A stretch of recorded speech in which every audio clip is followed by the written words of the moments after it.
Hello student, आज हम mission बुनियाद एंट्रेंस टेस्ट लेवल 2 जो कि 25 अगस्त को हुआ था 2022 को, उसके क्वेश्चन आंसर डिस्कस करेंगे। ओके, तो इसमें कुल मिला के लेवल 2 हुआ था, इससे पहले लेवल 1 हुआ था। आप उसके भी आंसर की चेक कर सकते हैं। इसमें सबके क्वेश्चन आंसर सेम है, बस सेट ABC है जो कि क्वेश्चन आंसर इधर के उधर हैं।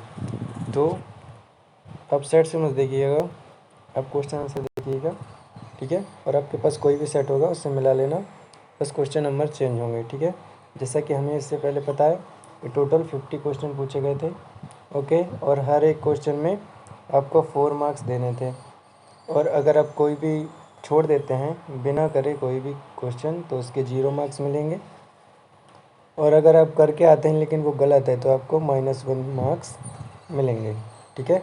यानी कि इसमें नेगेटिव मार्किंग है। चलिए, तो फर्स्ट क्वेश्चन है, एक घनकर कमरे का फर्श का क्षेत्रफल कितना है? 48 वर्ग मीटर, यानी कि मीटर का स्क्वायर है, ठीक है। उसके बाद है, उस कमरे में कितनी लंबाई की सबसे बड़ी छड़ रखी जा सकती है? मतलब कहने का क्वेश्चन में कहने का अर्थ ये है कि जैसे आपके पास कोई कमरा है, ठीक है। जैसे मैं अभी यहाँ बताता हूँ, जैसे आपके पास कोई कमरा है, मतलब घन टाइप का, क्यूबिक टाइप का, तो उसमें कितनी लंबी छड़ रखी जा सकती है? तो हमें पता है अगर छड़ ऐसे रखेंगे तो कम आएगी, लेकिन अगर छड़ हम ऐसे कोनों में रखेंगे तो ज़्यादा लंबी आएगी, ठीक है। इससे तो पता चल गया कि हम कहाँ रखेंगे छड़ को, इस कोने से लेकर के इस कोने तक। ओके, तो चलो स्टार्ट करते हैं आंसर। जैसे हमें पता है कि एरिया कितना होता है, एरिया कितना दे रखा है क्यूब का? 48। ओके, तो एरिया क्यूबिक के एरिया होता है इसका जो भुजा होता है उसका स्क्वायर। तो एक भुजा निकालेंगे तो कितनी हो जाएगी? इसमें रूट अंडर और रूट को सॉल्व करेंगे तो ये आ जाएगा 4√3, ठीक है। ये गुणनखंड से आप निकाल सकते हैं। उसके बाद है मैक्सिमम लेंथ। तो जैसे किसी का भी मैक्सिमम लेंथ निकालना हो तो उसका एक फॉर्मूला होता है जिसको हम कहते हैं √A²। यहाँ पे ए क्या है? यहाँ पे ए है, √3 है। यहाँ पे ए क्या है? ये है एरिया। किसी भी चीज़ का आपको एरिया निकालना हो और उसे 3 से मल्टीप्लाई करके उसका रूट निकाल लेंगे तो हमें उसकी मैक्सिमम लेंथ मिलेगी, जो कि उस एरिया में मैक्सिमम लेंथ हो सकती है, ठीक है। तो हम यहाँ पे हमें पता है कि 48 क्या है? हमारा एरिया है, ठीक है। तो हमें एरिया पता है 48, तो अब इन दोनों को अगर हम मल्टीप्लाई करेंगे तो कितना हो जाएगा? 144। और हम जानते हैं कि 144 का रूट कितना होता है? ये होता है हमारा 12, ठीक है। 12 का स्क्वायर 144 होता है, यानी कि 144। तो इसका आंसर कितना हो जाएगा? इसका आंसर हो जाएगा 12 मीटर, ठीक है। और 12 मीटर हमारे कौन से आंसर में था? तो 12 मीटर हमारे answer number option number B में था, ठीक है। तो इसका बी ऑप्शन करेक्ट होगा। ओके, नाउ नेक्स्ट क्वेश्चन था कि अगर एक व्यक्ति 20% वेतन वृद्धि प्राप्त होने पर उसका वेतन 24,000 रुपये हो जाता है, ठीक है। तदनुसार उसका पूर्व वेतन कितना था? तो हमें इस क्वेश्चन में डिस्कस करना है, निकालना है कि एक व्यक्ति है, ठीक है, जिसका कुछ भी मान लो कि वो एक व्यक्ति है, ठीक है। तो उसमें क्या था? उसका अभी वेतन कितना है? 24,000 है, ठीक है। तो हमें उसमें इतना 24,000 कब हुआ? जब उसमें 20% का इंक्रीमेंट हुआ है ना। तो हमें निकालना है कि जब इसका इंक्रीमेंट नहीं हुआ होगा तब इसका वेतन कितना था, ठीक है। तो सबसे पहले हम क्या करेंगे, इसका जो टोटल सैलरी होता है वो 100% होता है, ठीक है। और इसका इंक्रीमेंट कितना हुआ है? 20। तो टोटल कितना हो जाएगा? 20%, 120%। इसका अभी का सैलरी कितना है? 24,000 है, ठीक है। तो हमें पुराना निकालना है, तो हम कभी भी परसेंटेज निकालने के लिए क्या करते हैं? 100 से मल्टीप्लाई, ठीक है। तो इसका फॉर्मूला होता है जो भी आपका इंक्रीमेंट हुआ है, तो इंक्रीमेंट कितना हुआ है? 20% का, तो पहले 100 रहा होगा तो फिर कितना हो गया? 20, तो 120। और अपॉन में परसेंट, अभी कितना है? अभी तो 100% ही है, ठीक है। और कॉस्ट, उसमें कितने रुपए अभी हुए हैं इंक्रीमेंट होके, कितने हो गए हैं, तो कितने हो गए हैं, ये हो गए हैं 24,000। ठीक है, तो सिंपल था, इन्हें सॉल्व करेंगे तो कितना हो जाएगा 100 अपॉन में 120 मल्टीप्लाई बाय 24,000। ठीक है, अब इसे सॉल्व करेंगे तो देखो एक जीरो से एक जीरो कट जाएगा और 12 दूना 24। ठीक है, तो कितना 200 को अगर हम 100 से मल्टीप्लाई करेंगे तो कितना हो जाएगा, 200 को 100 से मल्टीप्लाई करेंगे तो 200 गुणे 100, तो ये कितना हो जाएगा 20,000। ठीक है, तो 20,000 क्या होगा, उसका पुराना वेतन हुआ होगा जब वो उसका 20% इंक्रीमेंट नहीं हुआ होगा। ठीक है, उसके बाद नेक्स्ट क्वेश्चन है, दो संख्याओं का योग उनके अंतर के तिगुना है, तो संख्याओं का अनुपात ज्ञात कीजिए।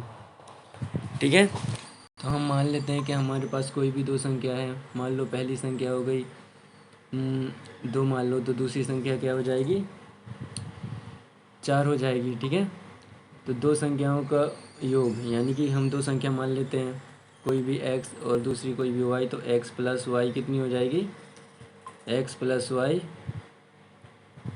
और उनका अंतर यानी कि x minus Y is equal to, इनका अंतर कितना है 3 है, तो इसे 3 से मल्टीप्लाई कर देंगे। ठीक है, और इजिकल टू, और इक्वेशन को सॉल्व करेंगे तो हमारा आंसर आएगा। ठीक है, तो देखो हमने यहाँ पे लिखा है कि दो नंबर कोई भी मान लेते हैं, कोई x और एक y। ठीक है, इन दोनों का सम कितना हो जाएगा x प्लस वाई, और उसमें क्वेश्चन में कहा है कि इन दोनों का अंतर कितना है 3 गुना है, तो मतलब इसे 3 से क्या किया है मल्टीप्लाई किया है। ठीक है, चलो अब हम इन इक्वेशन को सॉल्व करेंगे, तो फर्स्ट में x प्लस वाई, सेकेंड में x minus Y multiply by 3, इसे पूरा मल्टीप्लाई करेंगे तो 3x 3y हो जाएगा, ब्रैकेट को ओपन करने के बाद अब y हम राइट साइड लाएंगे, तो y पहले से था और यहाँ y माइनस में था, तो ये यहाँ भी क्या हो जाएगा प्लस में हो जाएगा। ओके, अब यहाँ पे प्लस में हो गया। अब यहाँ देखो, अब x यहाँ क्या था माइनस प्लस में था, तो यहाँ आके क्या हो जाएगा ये माइनस में हो जाएगा। ठीक है, अब क्या करना है 3 और 1 कितना हो जाएगा 4, और 3 में से 1 जाएगा तो कितना बचेगा 2।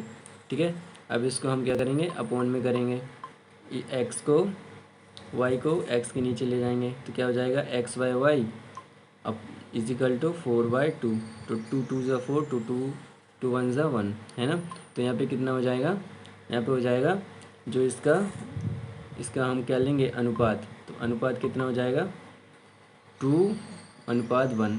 ठीक है, क्योंकि x के बराबर में क्या है, x के बराबर में क्या है 2 है और y के बराबर में 1 है। ठीक है, तो ये वाला क्वेश्चन भी क्लियर हो गया। तो इसका जो ऑप्शन नंबर क्या था 2:1, ऑप्शन नंबर बी इसका करेक्ट आंसर होगा। ठीक है, उसके बाद नेक्स्ट चलते हैं क्वेश्चन नंबर 4 में। क्वेश्चन नंबर 4 था, मान लीजिए एक छोटी संख्या है, ठीक है 13 से पूर्णतः विभाजित है, और लेकिन वो 4 5 6 7 8 और 12 से विभाजित किया जाता है, तो प्रत्येक बार शेषफल 2 बचता है। ठीक है, जब हम इस संख्या से विभाजित करते हैं तो प्रत्येक बार शेषफल कितना बचता है 2, तो x अंकों का योग ज्ञात कीजिए, मतलब हमें संख्या ज्ञात करनी है और फिर उसका योग निकालना है। ठीक है, तो चलो इसे सॉल्व करते हैं। तो सबसे पहले जो हमें संख्या दी रखी थी उसका सबका क्या निकालेंगे एलसीएम निकालेंगे। ठीक है, इन सब का एलसीएम जैसे 4 5 6 7 8 और 12। ठीक है, तो हम जानते हैं कि 12 8 जो भी इवन संख्या हैं उन सब का एलसीएम कितना हो जाएगा 120।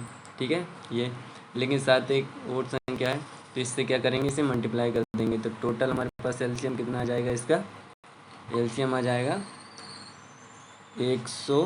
840। ठीक है, तो 840 का क्या आ गया हमारे पास एलसीएम आ गया।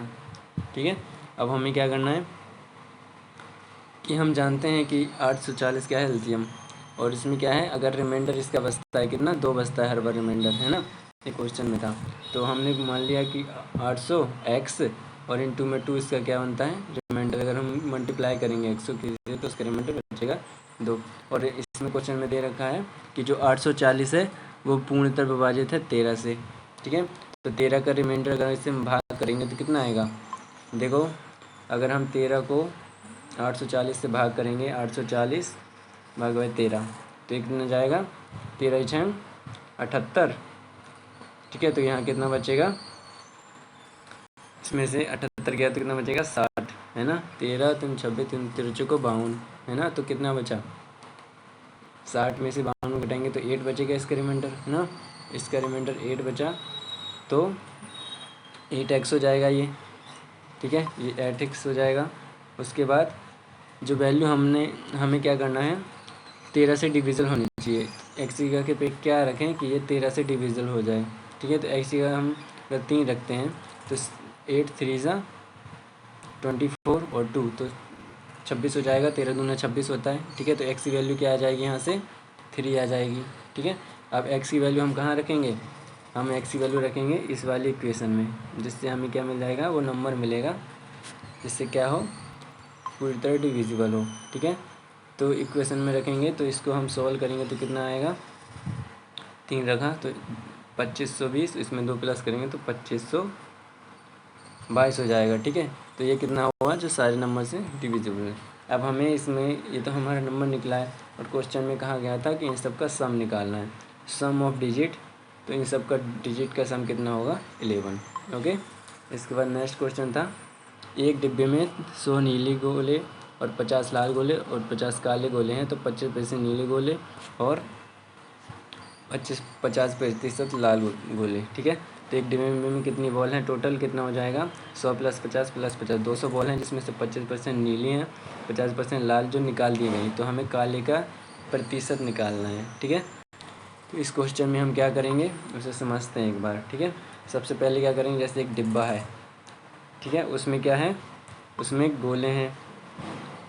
एक डिब्बा बना लेते हैं सबसे पहले, ये डिब्बा है, इसमें क्या है, बहुत सारी बॉलें हैं, ठीक है। जैसे बहुत सारी बॉलें हैं इसमें, ठीक है। तो 3 टाइप से ही बना लेते हैं, हमें 3 टाइप से दे रखी हैं, ठीक है। तो 3 टाइप से बॉल हैं, एक बॉल, एक काली, एक नीली और एक लाल, ठीक है।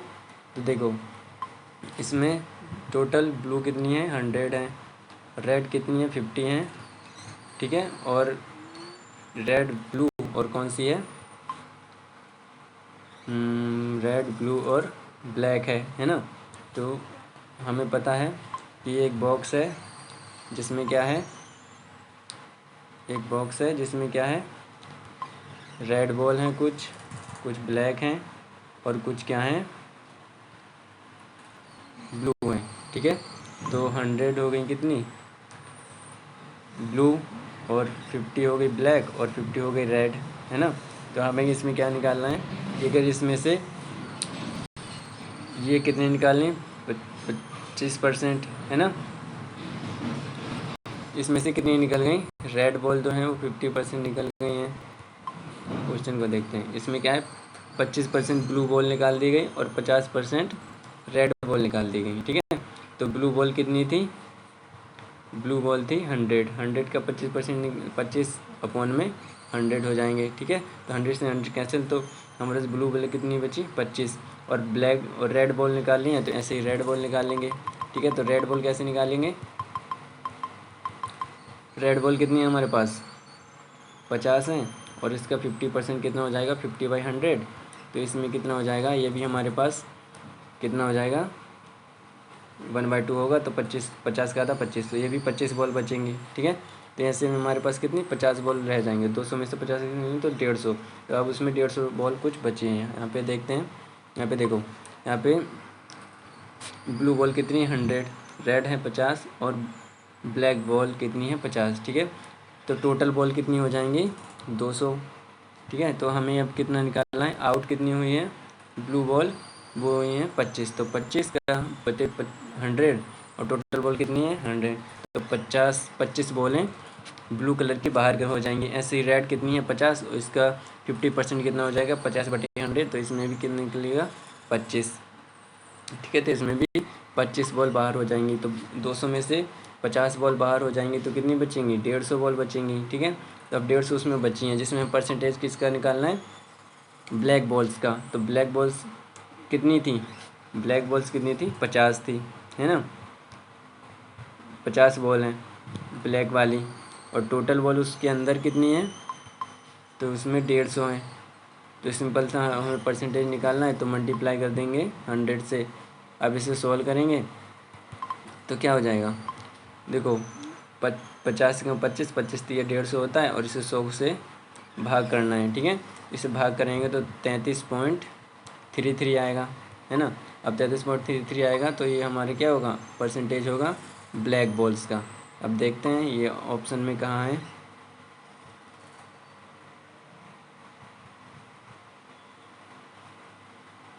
ऑप्शन में कहाँ है 33.3, तो ऑप्शन नंबर सी आपका करेक्ट होगा। ओके, अब नेक्स्ट क्वेश्चन है क्वेश्चन नंबर 6।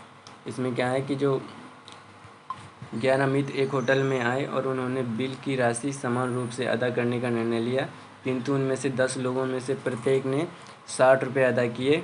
परिणामस्वरूप 11वें व्यक्ति को अपने अंश में 50, ठीक है, ये कितना लिखा है, ये 50 लिखा है, 50 अदा करने पड़े, ठीक है। तो उससे कितने 50 ज़्यादा लिखा है ये, ठीक है, 50 ज़्यादा अदा करने पड़े, तो उसके द्वारा की गई राशि बताएं, ठीक है। तो हमें इसमें क्या क्वेश्चन में कहा है, क्वेश्चन में कहा है कि इन 11 friend went to a hotel and decide to pay a bill equally, but 10 men could pay 60 each. Result 11 had the pay 50 extra on this year. Find the amount paid by him. तो 11 person ने student या friend ने कितने 50 ज़्यादा किए हैं, ठीक है। तो हमें वो निकालना है कि उसके टोटल कितने हो गए, जो 10 थे उन्होंने 60 किए हैं, ठीक है। तो इसे सोल्व करेंगे तो हम सबसे पहले क्या करेंगे, जो नंबर ऑफ अमाउंट है उसे क्या मान लेंगे x, ठीक है। तो टोटल अमाउंट कितना होगा 11, क्योंकि 11 व्यक्ति थे, और अमाउंट पे बाय 10 फ्रेंड, तो 10 ने कितने दिए 60, तो कितने हो जाएंगे 600, है ना।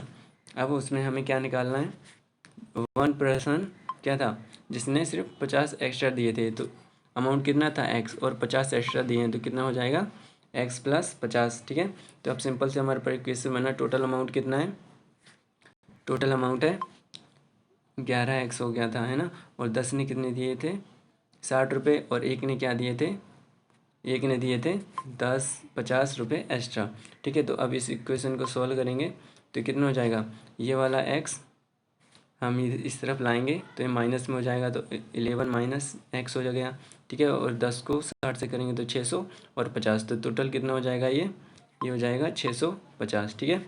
अब हमें क्या निकालना है, x की वैल्यू निकाल लिए हैं, तो 10 को 650 से भाग करेंगे तो कितना आ जाएगा, x की वैल्यू आ जाएगी हमारे पास 65। इसका मतलब क्या है, सभी ने कितने रुपए देने चाहिए 65, है ना। हर एक स्टूडेंट को कितने 65 रुपये देने चाहिए, लेकिन क्या है उसने क्या किए हैं, उसने 65 भी दिए हैं और 50 रुपये एक्स्ट्रा भी दिए हैं, तो टोटल कितने हो जाएंगे 50 और 65 115, ठीक है। तो स्टूडेंट द्वारा जो कि 11वां व्यक्ति था उसने 115 रुपये एक्स्ट्रा दिए हैं। अब देखते हैं कि ये ऑप्शन कहाँ है, तो ऑप्शन नंबर सी आपका करेक्ट हो जाएगा। ओके, ऑप्शन नंबर सी इसमें करेक्ट होगा। उसके बाद क्वेश्चन नंबर, अगले क्वेश्चन की ओर, जैसे 7 है, 2 अंकों की एक संख्या में इकाई के स्थान वाला अंक दहाई के स्थान वाले अंक से 2 गुना है, ठीक है। और इनमें यदि उन दोनों अंकों का योग में से 2 घटा दिया जाए तो उनका अंतर संख्या की 1/6 बराबर संख्या होगी, तो वो क्या है, हमें उस संख्या निकालनी है, ठीक है। तो क्वेश्चन से मतलब सिंपल सा है कि हमें 2 अंक लेने हैं जिसमें जो वंस और टेंस वाले होते हैं, उसमें जो वंस है वो दोगुना है 2 टाइम्स है टेंस वाले से, उसमें फिर उन दोनों को जोड़ेंगे, उसमें से 2 घटा देंगे तो कितना बराबर कितना हो जाएगा 1/6 टाइम। चलो तो इसे सॉल्व करते हैं। तो मैं पहले रफली बताता हूँ आपको क्वेश्चन के अनुसार। सबसे पहले क्या है, 2 अंक मान लेते हैं, एक टेंस वाला 2 है तो वंस वाला कितना हो जाएगा 2 टाइम्स, तो 4। इन दोनों का सम कितना, सम में से 2 घटाना है, तो 6 में से 2 घटाएंगे तो 4, ठीक है। और इनका टोटल अमाउंट कितना दे रखा है 1/6, है ना, इनका क्या है डिफरेंस है, तो 4, तो कितना हो जाएगा यहाँ पे 4, और हमें x निकालना है और बराबर 1/6 है, तो इसे क्रॉस मल्टीप्लिकेशन करेंगे तो कितना हो जाएगा, x की वैल्यू आ जाएगी हमारे पास 24, ठीक है। तो अब इसे हम सॉल्व करके देखते हैं सिंपल तरीके से। तो देखो हमें क्या है, टेंस की वैल्यू 2 मान लेते हैं, तो वंस कितना हो जाएगा 2 टाइम्स, तो 4। इन दोनों का सम कितना दे रखा है, इन दोनों का सम करने पर तो 6, और इन दोनों के सम में से 2 सेपरेट करेंगे तो 4, ठीक है। तो हम जान देते हैं जो 2 नंबर की संख्या है, जो भी 2 नंबर की संख्या है उसे हम x मान लेते हैं। तो 4/x बराबर कितना हो जाएगा 1/6 है। इनको क्रॉस मल्टीप्लिकेशन करेंगे तो x की वैल्यू कितनी आ जाएगी 24, ठीक है। तो 24 अब देखते हैं हमारे कौन सा ऑप्शन है। तो ऑप्शन नंबर सी इसमें करेक्ट हो जाएगा, ठीक है। उसके बाद नेक्स्ट क्वेश्चन है क्वेश्चन नंबर 8। क्वेश्चन नंबर 8 में है एक महाविश्वविद्यालय है, लड़कों और लड़कियां अनुपात 5:6 है। इनमें से 50 लड़के विद्यालय छोड़ दें और 50 लड़कियां विद्यालय में आ जाएं तो उनका अनुपात 9:7 हो जाता है। तो हमें विश्वविद्यालय में लड़कों की संख्या ज्ञात करनी है, ठीक है। तो क्वेश्चन को समझते हैं। क्वेश्चन में कहा क्या गया एक्चुअली, क्वेश्चन में कहा है कि अनुपात यानी कि रेशियो कितना है 5 और 3। तो हम मान लेते हैं लड़कों की संख्या x, लड़कियों की संख्या वो, तो रेशियो x ही मान लेते हैं। तो दोनों का रेशियो कितना है 5:6, जिसमें 50 लड़के चले गए थे और 50 लड़कियां आ गई थी, ठीक है। तो इनको 50 ऐड करेंगे लड़कों में और लड़कियों में माइनस करेंगे तो इन दोनों का अनुपात कितना हो गया था 9:7। तो सिंपल से इस इक्वेशन को सॉल्व करेंगे और आपका आंसर आ जाएगा, ठीक है। तो इसे देखते हैं। जैसे हमें दे रखा है कि बॉय की संख्या को x मान लेते हैं तो उनका अनुपात कितना था 5:3, ठीक है। तो लड़कों की संख्या कितनी हो गई 5x, लड़कियों की संख्या कितनी हो गई 3x, ओके। अब इसमें से क्या है 50 लड़के लीव कर गए कॉलेज को तो कितने बचेंगे 5x माइनस 50 हो जाएंगे और 3x ऐड ही रहेगा क्योंकि लड़के लीव किए इसलिए हम लड़कों में से घटाएंगे। उसके बाद है गर्ल्स जो कि 50 रुपये क्या हुआ उनके ज्वाइन हुई यानी एडमिशन हुआ है। तो अब गर्ल्स में से 50 उस कॉलेज में ऐड हो जाएंगे तो उसमें कितने हो जाएंगे 3x + 50, ठीक है। और इन दोनों का रेशियो कितना 9:7 था तो 9/7 हो जाएगा, ओके। अब हमारे पास ये इक्वेशन आ गई। अब इसे हम सॉल्व करेंगे, ठीक है। तो सबसे पहले देखो यहाँ पे क्या है, इन दोनों में क्या है 5 कॉमन है, इन 5 कॉमन ले लिया तो x बचा और 10 बचा, ठीक है। 5 10 = 50 होता है, यहाँ 7 एच है और इन दोनों को बारी बारी से इन दोनों में मल्टीप्लाई कर दिया तो 9 7 = 27 और 9 5 = 45 और 1 0, ठीक है। ये हो गया। अब यहाँ से हम कॉमन लिया था तो 7 को मल्टीप्लाई कर देंगे 5 से, ठीक है। तो इससे मल्टीप्लाई करेंगे तो 35 इंटू में ये वाला एच रहेगा और यहाँ पे तो हमने सॉल्व कर ही रखा है। अब यहाँ देखो यहाँ पे क्या था ये 35 को x से करेंगे तो कितना हो जाएगा 35x और इसको 10 से करेंगे तो कितना हो जाएगा 350 हो जाएगा, है ना। और यहाँ पे देखो 450 था और ये माइनस का 350 है और इधर इस तरफ आएगा तो प्लस का 350 हो जाएगा, ठीक है। तो ये समझ में आया। उसके बाद यहाँ देखो यहाँ कितना है 27x था, है ना। और इस तरफ क्या आ जाएगा ये माइनस हो जाएगा तो 35 में से 27 माइनस करेंगे तो कितना आएगा 8x बराबर यहाँ पे 450 तो पहले से था ही और 350 यहाँ माइनस था तो यहाँ आके क्या हो जाएगा प्लस हो जाएगा, ठीक है। तो इसको प्लस करेंगे तो कितना हो जाएगा टोटल हो जाएगा 800। तो हम जानते हैं कि 8 1 1 और 2 0 तो 100 यानी क्या हो गई 100 हो गई स्टूडेंट की संख्या। तो हमें x की संख्या क्या नहीं दिख रही है 100। तो और x हमने क्या माना था x हमने माना था कि जो भी क्या हो बॉयज़ हो तो बॉयज़ x की वैल्यू कितनी निकली 100 और उनमें से स्टूडेंट यानी कि जो स्टूडेंट है विश्वविद्यालय में उनकी वैल्यू 100 निकली है और हमें कितनी निकालनी है बॉयज़। तो बॉयज़ कितने हैं 5x, ठीक है। तो 5x है और x की वैल्यू कितनी है 100 तो 5 × 100 यानी कि उसमें क्या है 500 स्टूडेंट होंगे, क्या होंगे कि हमें क्या निकालना था what is the number of boys that A college. तो अब उसमें कितने नंबर बचे हैं कुल मिला के उसमें 500 स्टूडेंट बचे हैं वो भी बॉयज़, ठीक है। 50 जाने के बाद और 100 लड़कियां आने के बाद। उसके बाद क्वेश्चन नंबर 9 था। इसमें हमें 2 इक्वेशन दे रखी है। फर्स्ट इक्वेशन ये है जो कि है p = 1/p/3 + 1/p और सेकंड इक्वेशन हमें फाइंड करनी है p⁴ + 1/p⁴। तो हम ये कैसे फाइंड करेंगे सबसे पहले क्या करना होगा कि जो p का है उसका स्क्वायर करेंगे तो स्क्वायर होगा, फिर इसका एक और स्क्वायर करेंगे तो p⁴ हो जाएगी, ठीक है। तो हमें 2 बार इसका क्या करना पड़ेगा स्क्वायर करना पड़ेगा। चलो इसे सॉल्व करते हैं। सबसे पहले क्या करेंगे जैसे हमें इक्वेशन दे रखी है ना p = 3 + 1/p, ठीक है। p = 3 + 1/3 हमें इक्वेशन दे रखी है। तो हमें अब क्या निकालना है हमें निकालना है कि हमें प्रूफ करना है क्या, p is equal to P की पावर 4 प्लस 1/p बराबर क्या होगा। तो इसे क्या करेंगे, सबसे पहले इस p को हम कहाँ लाएंगे, इस तरफ लाएंगे, तो क्या हो जाएगा माइनस, तो p minus 1/p equal to 3। अब दोनों का बोथ साइड स्क्वायर कर देंगे तो क्या हो जाएगा, ये a माइनस बी का होल स्क्वायर, और हम जानते हैं कि a माइनस बी का होल स्क्वायर कितना होता है, A square plus B square minus 2ab। ठीक है, तो ये a स्क्वायर हो गया, ये b स्क्वायर हो गया, a माइनस 2 और a हमारा p है और b हमारा 1/p है, इक्वल टू 3 का स्क्वायर 9 हो जाएगा। ठीक है, अब देखो, अब इसमें क्या करेंगे, हमें जानते हैं कि p स्क्वायर हो गया और 1/p हो गया, p स्क्वायर हो गया, और यहाँ 2 माइनस में था, इधर जाके प्लस हो जाएगा, तो ये 11 हो जाएगा। लेकिन हमें क्या चाहिए, p की पावर 4 चाहिए, तो हम एक बार और बोथ साइड क्या करेंगे, स्क्वायर कर देंगे, है ना। एक बार और स्क्वायर करने पर हमें क्या मिलेगा, ठीक है, तो फिर से करेंगे स्क्वायर, तो हमें p की पावर 4 मिल जाएगी। तो अगेन क्या करेंगे, बोथ साइड स्क्वायर करेंगे। ठीक है, तो ये क्या हो जाएगा, p की पावर 2 प्लस 1/p का होल स्क्वायर, यहाँ पे 11, तो बोथ साइड करेंगे, दोनों के स्क्वायर होगा। अब दोनों के स्क्वायर कर दिया।